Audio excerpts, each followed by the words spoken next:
आपने एक फसल बीमा योजना बनाई जिसके कारण से किसानों को ये लगा कि अगर अभी कभी हमारे ऊपर में आपत्ति आएगी तो हमें वहाँ से और पैसा मिल जाएगा। उसके कारण से बीमा कंपनियों ने किसान के अकाउंट से सीधे पैसे भी काटने शुरू किए और स्टेट से और सेंटर से भी बीमा कंपनियों को पैसा मिलने लगा। अब अंत में क्या हुआ कि जो बीमा कंपनियां थी वो तो करोड़पति बन गई, लेकिन किसान वहीं का वहीं रह गया, क्योंकि जब उनको क्लेम लेना होता है बाढ़ के कारण, जब पूरी की पूरी फसल उनकी नष्ट हो जाती है, उनको क्लेम मिलता नहीं है।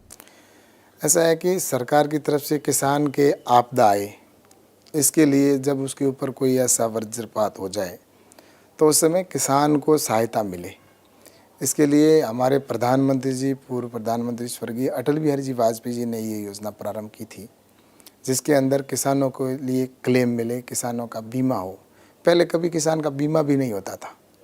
किसान अपने हाल के ऊपर रोता था, उसको अगर नुकसान हो जाता था तो उसको कोई लाभ नहीं मिलता था। मैं स्वर्गीय अटल बिहारी जी वाजपेयी जी को बहुत बहुत इस मौके पर धन्यवाद देना चाहूँगा कि उन्होंने किसानों के उस दर्द को समझा और जिसकी वजह से एक फसल बीमा नीति लागू की गई।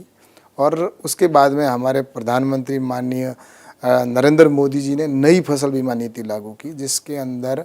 बहुत अच्छे किसानों को लाभ मिले उसके लिए, और किसानों को लाभ हो उसके लिए उसके अंदर सबसे ज़्यादा प्रावधान किए गए।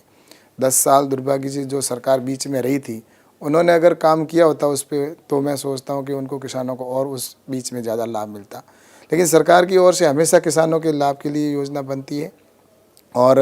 आपदा आती है तो उसका अलग से कि सरकार की ओर से हमेशा एसडीआरएफ और एनडीआरएफ योजना के तहत किसानों को हम लाभ देते हैं। लेकिन जैसा कि आपने कंपनी को लाभ देने की बात की है, तो मैं तो ये कहना चाहता हूँ कि कंपनियों को किसान को किस तरह से लाभ मिले, इसको लेकर हमने निश्चित रूप से हमारी मॉनिटरिंग होती है, और हमारी बाकायदा पूरे मंत्रालय के द्वारा हमेशा ये चिंता की जाती है कि किसान को ज़्यादा से ज़्यादा लाभ मिले। और मैं ये श्योर करता हूँ कि कभी भी आने वाले समय में किसान के साथ अन्याय नहीं होने देंगे, क्योंकि किसान हमारी सबसे मजबूत इस देश की धुरी है।